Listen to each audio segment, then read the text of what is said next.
மண்டலம் மாதிரி குடிக்க சொல்கிறோம். இங்கே பாருங்கள், இந்த இடத்துல எதை உங்களுக்கு ஞாபகப்படுத்துகிறோம் அப்படின்னா, எனக்கு 4 வருஷமாக மூத்திரம் போயிட்டே இருக்குங்க, கஷ்டமாக இருக்குங்க, மூத்திரம் கெடுக்குதுங்க, சர்க்கரை நோய் இருக்குங்க, ஒன்றுமே செய்ய முடியல அப்படின்னு 4 வருஷமாக கடந்திருப்பீங்க. ஆனால் நாங்கள் சொல்கிறது வந்து ஒரு மாதம் சாப்பிடுங்க, அடுத்து வரக்கூடிய வருடங்கள் அனைத்திலும் நிம்மதியாக இருக்கலாம்னு சொல்லுவோம். ஒவ்வொரு பாகத்தை கேட்க மாட்டேங்க. சரிங்க, இது ஓகே. இதுக்கு என்ன பத்தியம் அப்படின்னா, எப்போது போல தாங்க உங்களுக்கு ஜீரணமாகாத உணவுகள், அதிகாரசாரமான உணவுகளை தவிர்ப்பது நல்லது. இந்த சர்க்கரை நோயினுடைய உருவாக்கத்தினுடைய அடித்தளமே இந்த ஜீரண மண்டல பிரச்சனை தான் அப்படின்றது வந்து அறிந்த மருத்துவர்கள் உங்களுக்கு தெளிவுபடுத்துவாங்க. தயவு செய்து தினம்தோறும் இந்த சர்க்கரை நோய் பாதிப்பு இருப்பவர்கள் இந்த பழங்களை புறக்கணிப்பதை இதோடு நிறுத்திக்கணும். இந்த பழங்களை சாப்பிட்றத வந்து தயவு செய்து கடைப்பிடிங்க.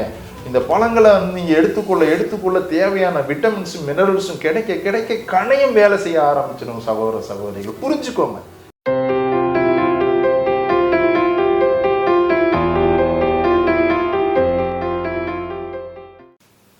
வணக்கம் உணவு மருந்தும் நேயர்களே, நம்ம இந்த எல்லா வீடியோவும் சொல்கிறோம், உங்களுக்கு எளிமையாக செய்து கொள்ளக்கூடிய ஒரு பாகம், எளிமையாக கிடைக்க வேண்டிய ஒரு மூலிகை. இதைத்தான் உங்களுக்கு கொஞ்சம் தாமதமாக சொன்னாலும் கூட எளிமைப்படுத்திடணும், உங்களை கஷ்டப்படுத்திடக்கூடாது. பலன் கிடைக்கலான்னு, அதாவது ஒரு பாகம் செய்து சாப்பிடும் பொழுது பலன் லேட்டாக கிடைச்சாலும் பரவாயில்ல, பலன் கிடைக்காம போனாலும் பரவாயில்ல, இவ்வளோ கஷ்டப்பட்டு செஞ்சோமே பலன் கிடைக்காம போயிடுச்சு அப்படின்ற ஒரு நிலை உங்களுக்கு உருவாகக்கூடாது அப்படின்றதுக்காக மெனக்கிறோம். ஆனால் இன்னைக்கு சொல்லக்கூடிய குறிப்பு கண்டிப்பாகங்க, இது நான் வந்து ரொம்ப உறுதியாகவே சொல்கிறேன், கண்டிப்பாக இந்த சர்க்கரை நோய் அப்படின்ற ஒரு பிரச்சனை, இந்த சர்க்கரை நோய் ஒரு பக்கம் இருக்கட்டும், இந்த சர்க்கரை நோய் வந்து நான் கட்டுப்பாட்டில் வச்சுருக்கேன்.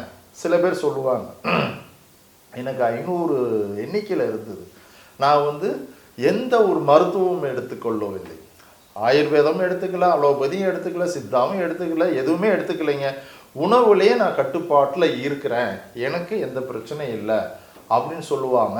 சர்க்கரை சார்ந்த பிரச்சனை இல்லைன்னு சொன்னாலும் கூட இந்த மூத்திரம் மட்டும் ராத்திரி அதிகமாக போகுது அப்படிம்பாங்க, மூத்திரம் கடுத்து போகுது அப்படிம்பாங்க, மூத்திரம் குத்தலாக போகுது அப்படிம்பாங்க. கடுத்து போகிறது வேறு, சுல்லுன்னு குத்தன மாதிரி வலிக்கக்கூடிய ஒரு நிலையில் போகுது அப்படிம்பாங்க.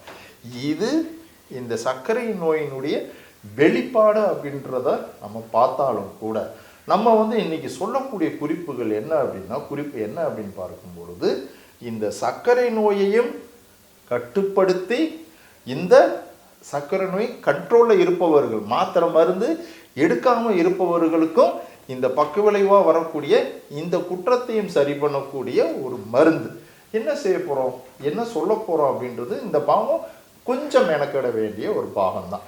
என்ன தேவைப்படுது, மருதாணி இலை கஷாயம் எவ்வளோ தேவைப்படுது, ஒரு 200 ml ஒரு நேரத்திற்கு. சரி, இதை நமக்கு வந்து மருதாணி இலையை வந்து பறிக்கிறோம், எப்போதும் போல தான் சுத்தமாக கழுவி எடுத்துகிறோம், 1.5 கட் பண்ணி அல்லது நறுக்கி வந்து தனியாக வச்சுக்கிறோம். இதற்கு முன்பாக இந்த மருதாணி இலை கஷாயத்துடன் சேர்வதற்கு ஒரு சின்னதாக ஒரு வேலை செய்ய வேண்டியதாக இருக்குது. என்ன வேலை அப்படின்னு பார்க்கும் பொழுது, படிகார கல் வந்து பார்த்தீங்க அப்படின்னா நாட்டு மருந்து கடையில் வச்சுருப்பாங்க.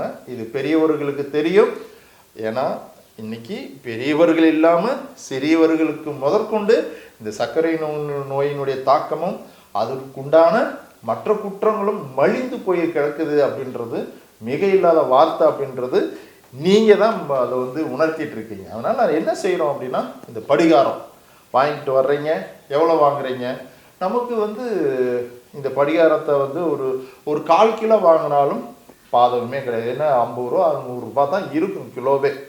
ஒவ்வொரு கடையில் ஒவ்வொரு மாதிரி விற்பாங்க. நல்லா கெட்டியாக வாங்கிட்டு வந்து மேலே தூசு துரும்பு இல்லாமல் சுத்தம் பண்ணிக்கலாம். எப்படி, தண்ணியில் போட்டு கூட கழுவி எடுத்துக்கலாம். கழுவி எடுத்துட்டு என்ன செய்கிறீங்க அப்படின்னா, நல்லா நுணுக்குறீங்க. கல்வம் வந்து எப்போ இன்னைக்கு வைத்தியர்கள்ட்டே பெரும்பான்மையாக நிறைய பேர்லாம் கல்வி இல்லாமல் தான் வேலை செய்கிறாங்க. உங்கள்கிட்ட இருக்க வாய்ப்பு இல்லைனால என்ன செய்கிறீங்க, எப்போதும் போல தான் ஒரு அம்மியை வந்து சுடுதண்ணி ஊற்றி நல்லா கழுவி எடுத்துக்கிட்டு இதை நல்லா நுணுக்குங்க. ஃபஸ்ட்டு படிகாரத்தை நல்ல பவுடராக நுணுக்கிட்டு பசும்பால், காய்ச்சின பசும்பால் விட்டு அதை அரைங்க, நல்லா அரைங்க. பசும்பால் தேவைக்கு தகுந்த மாதிரி. இப்போ வந்து பெண்களுக்கு தெரியும், அது ரொம்ப தண்ணியாகவும் இல்லாமல் வரவரன்னு இல்லாமல் ஒரு வில்லை தட்டும் அளவுக்கு, வில்லைன்னா ஒரு எடுத்து கொஞ்சம் கையில் பிடிச்சிட்டு ஒரு சப்பாத்தி மாதிரி தட்டுற மாதிரி, அது வில்லை தட்டுறதுன்னு சொல்லுவோம். அதை மாதிரி பக்குவத்துக்கு தேவையான பசும்பால் விட்டு நல்லா அரைத்து எடுத்துக்கொண்டு வில்லை தட்டி வெயிலில் காய வைங்க. இன்றைக்கி இருக்கக்கூடிய சூழ்நிலை, இன்றைக்கி தமிழ்நாடு முழுக்க மழை பெஞ்சிட்டு இருந்தாலும் கூட இது நடுவில் வெயில் வரும் பொழுது எடுத்து காய வைத்து கொள்ளலாம். அல்லது இதை வெயில் இருக்கும்போது செய்து கொண்டு இது கொஞ்சம் சேர்த்து வச்சுக்கலாம். என்ன செய்கிறோம், முதல் நாள் படிகாரத்தை வாங்கிட்டு வந்தோம், கழுவிட்டோம், நல்லா நுணுக்கிட்டோம், பசும்பால் விட்டு நல்லா அரைச்சிட்டோம், வில்லை தட்டி வெயிலில் காய வச்சு எடுத்துட்டோம். நல்லா காய்ஞ்சிருச்சு. ஒரு நாளில் காய், நல்லா வெயில் அடிச்சதுன்னா ஒரு நாளில் காயும். வெயில் குறைவாக இருக்கும் பொழுது சகோதர சகோதரிகளை ஒரு நாள், 2 நாட்களோ 3 நாட்களோ கூட ஆகும். இதே மாதிரி மறுபடியும் காய்ந்த பிறகு எடுத்து மேற்கொண்டு அதே அம்மியில் போட்டு மறுபடியும் அரைத்து பால் விட்டு மறுபடியும் அரைத்து வில்லை தட்டி இதே மாதிரி ஒரு 3 டைம் 4 டைம், 3 டைம் போதுமானது, 3 முறை போனது போதுமானதுனாலும் கூட 1 டைம் 2 டைம் நீங்கள் சேர்த்து செய்து கொண்டாலும் சுத்தி தான். இதை என்ன பண்ணுறோம், இந்த பசும்பால் விட்டு அரைப்பது சுத்தி, அதாவது அந்த படிகாரத்தில் இருக்கக்கூடிய குற்றத்தை போக்குவதற்குண்டான ஒரு வேலை, அவ்வளோதான். இது 3 டைம் செஞ்சால் போதும், இன்னொரு 3 டைம் செஞ்சுக்கலாமா, உங்களுடைய சௌகரியம் தான். ஒன்று அதிகமாக குற்றம் பண்ணாது, நல்ல சுத்தி தான். சரி, இதை எடுத்துக்கிட்டோம். இது செய்வதற்கே ஒரு வாரம் ஆயிரும். மெனக்கெடுங்க தயவு செய்து. இது எளிமையாக தான் செய்யணும், அந்த வெயில் இல்லாதனாலும் கொஞ்சம் மெனக்கெட சொல்கிறேன் நான். இதை முதலில் செய்து கொண்டு நல்ல மருதாணி, ஒரு ஹைப்ரிட் மாதிரிலாம் இப்போலாம் நிறைய வந்துடுச்சு, அதனால் ஒரு நல்ல ஒரு சிறிய இலையாக இருக்கிற மாதிரி ஒரு மருதாணி இலையை ஒரு கைப்பிடி எடுத்து நல்ல சின்னதாக நறுக்கி ஒரு 1/2 லிட்டர் தண்ணி விட்டு காய்ச்சி அதை ஒரு 200 ml, அதாவது பாதிக்கும் கீழே வர்ற மாதிரி வற்ற வச்சு, இந்த படிகாரம் சுத்தி பண்ணி வச்சுருக்கீங்க இல்லையா, ஒரு 1/4 கிலோ வாங்கி சுத்தி பண்ணி வச்சுருப்பீங்க, அதை வந்து ஒரு சின்ன ஸ்பூனு, அதாவது ஒரு ஐஸ்கிரீம் ஸ்பூன் இருக்குது இல்லைங்களா, அதில் 1 ஸ்பூன் எடுத்தால் போதும். இது ஒரு 180 ml 200 ml இருக்கிற மாதிரி கஷாயத்தில் ஐஸ்கிரீம் ஸ்பூனில் சின்ன அந்த ஸ்டிக்கு மாதிரி இருக்கும் இல்லையா, அதில் 1 ஸ்பூன் எடுத்து நல்லா கலந்து காலை ஒரு நேரம் மாலை ஒரு நேரம் கலந்து குடிக்க எத்தனை நாள் குடிக்கணும், ஒரு நாளா கண்டிப்பாக பத்தாது. குறைந்தபட்சம் ஒரு அரை மண்டலமாவது குடிக்க சொல்கிறோம். இங்கே பாருங்கள், இந்த இடத்துல எதை உங்களுக்கு ஞாபகப்படுத்துகிறோம் அப்படின்னா, எனக்கு 4 வருஷமாக மூத்திரம் போயிட்டே இருக்குங்க, கஷ்டமாக இருக்குங்க, மூத்திரம் கெடுக்குதுங்க, சர்க்கரை நோய் இருக்குங்க, ஒன்றுமே செய்ய முடியல அப்படின்னு 4 வருஷமாக கடந்திருப்பீங்க. ஆனால் நாங்கள் சொல்கிறது வந்து ஒரு மாதம் சாப்பிடுங்க, அடுத்து வரக்கூடிய வருடங்கள் அனைத்திலும் நிம்மதியாக இருக்கலாம்னு சொல்லுவோம். ஒவ்வொரு பாகத்துக்கு கேட்க மாட்டேங்க. அதனால் இது கேட்பவர்களுக்கு இந்த மருந்தும் கேட்கும், அவ்வளோதான். இதை கடைபிடிப்பவர்களுக்கு இந்த நோயிலிருந்து மேலே ஏறி வந்துடலாம், இவ்வளோதான் விஷயம். செய்பவர்கள் லாபம் அடைவார்கள் அப்படின்றது உறுதி. திரும்பவும் சொல்கிறோம், மருதாணி இலை கஷாயம், மருதாணி இலை ஒரு கைப்பிடி எடுத்துக்க வேண்டியதாக இருக்குது. நம்ம சுத்தி பண்ணி வைத்திருக்கிற பால் அரைச்சி காய வச்சு 3 முறை அதை சுத்தி செய்த படிகாரத்தூளை எடுத்துக்க வேண்டியதாக இருக்குது. ஒரு சிறிய ஸ்பூன், அதாவது நான் சொன்னது ஐஸ்கிரீம் ஸ்பூன்னு சொல்லிட்டேன், அந்த ஸ்பூனில் வந்து 1 ஸ்பூன் போட வேண்டியதாக இருக்குது. நல்லா கலக்க வேண்டியதாக இருக்குது.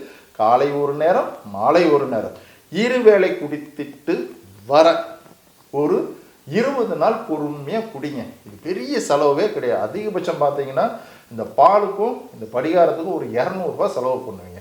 ஆயிரக்கணக்கில் தேவையில்லாததுக்கெல்லாம் செலவு பண்ணுவோம். பல நாட்கள் வந்து என்னென்ன கேளிக்கைகளுக்கும் நம்ம லீவு போட்டு போவோம். இது உங்களுக்கானது, நீங்கள் கஷ்டப்படுறதுலேருந்து வெளியில் வரணும் அப்படின்றதுக்கானது.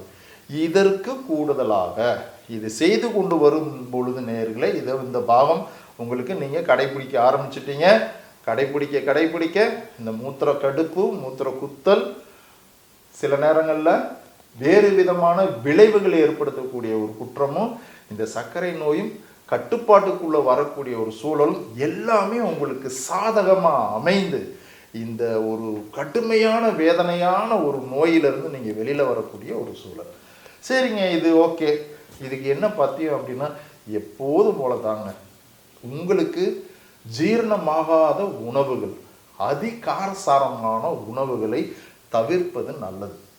இந்த சர்க்கரை நோயினுடைய உருவாக்கத்தினுடைய அடித்தளமே இந்த ஜீரண மண்டல பிரச்சனை தான் அப்படின்றது அறிந்த மருத்துவர்கள் உங்களுக்கு தெளிவுபடுத்துவாங்க.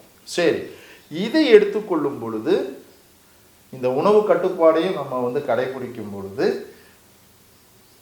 வாழைப்பழம் ஒரு அதீதமான இனிப்பு தரக்கூடிய, வாழைப்பழமாகட்டும், பலாப்பழமாகட்டும், மாம்பழமாகட்டும், இந்த சப்போட்டா பழமாகட்டும், இதை மாத்திரம் ரொம்ப சேர்க்காம ஏதோ ஒரு நாள் சேர்த்துக்கொள்வது குற்றமாகாது. இதை ஒதுக்கிட்டு மற்ற கொய்யாப்பழம், ஆரஞ்சு, ஆப்பிள், மாதுளம்பழம், இது எல்லாத்தையுமே நீங்கள் ஏதோ ஒரு முறையில் மாற்றி ஒரு ஜூஸாக அடித்து சாப்பிட்றீங்களா, அல்லது மென்று சாப்பிட்றீங்களா, ஒரு சாலட் மாதிரி வச்சு சாப்பிட்றீங்களா, தயவு செய்து தினம்தோறும் இந்த சர்க்கரை நோய் பாதிப்பு இருப்பவர்கள் இந்த பழங்களை புறக்கணிப்பதை இதோடு நிறுத்திக்கணும். இந்த பழங்களை சாப்பிட்றத தயவு செய்து கடைப்பிடிங்க. இந்த பழங்களை நீங்கள் எடுத்துக்கொள்ள தேவையான விட்டமின்ஸும் மினரல்ஸும் கிடைக்க கணையம் வேலை செய்ய ஆரம்பிச்சிடும். சகோதர சகோதரிகள் புரிஞ்சுக்கோங்க. இது கணையம் வேலை செய்ய ஆரம்பிச்சிச்சுன்னா இன்சுலின் உங்களுக்கு சுரக்க ஆரம்பிச்சிடும். சீரண நீர் தான் அதுக்கு பேரே சொல்கிறோம்.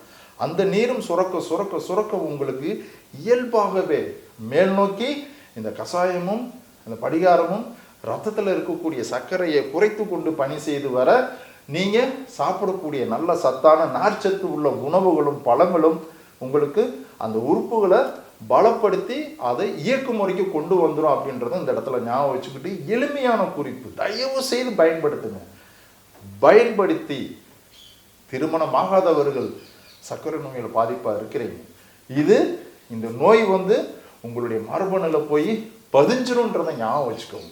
உங்களுடைய சந்ததி நீங்கள் ஒரு சர்க்கரை நோயாளியை சந்ததியாகவே நீங்கள் உருவாக்காதீங்க. நீங்கள் சரி பண்ணிக்கங்க. நீங்கள் சரி பண்ணிவிட்டு அதன் பிறகு உங்களுடைய திருமணத்துக்கு அப்புறம் உங்களுடைய ஒரு வாரிசுகள் உங்களுடைய சமுதாயம் குற்றமில்லாத சர்க்கரை நோயற்ற சமுதாயமாக உருவாகிறதுக்கு நீங்கள் இப்போ இருந்தே மெனக்கிடுங்க அப்படின்னு சொல்லி வலியுறுத்தி கேட்டுக்கிறோம். சரியா? இந்த பாகத்தை செய்யுங்க.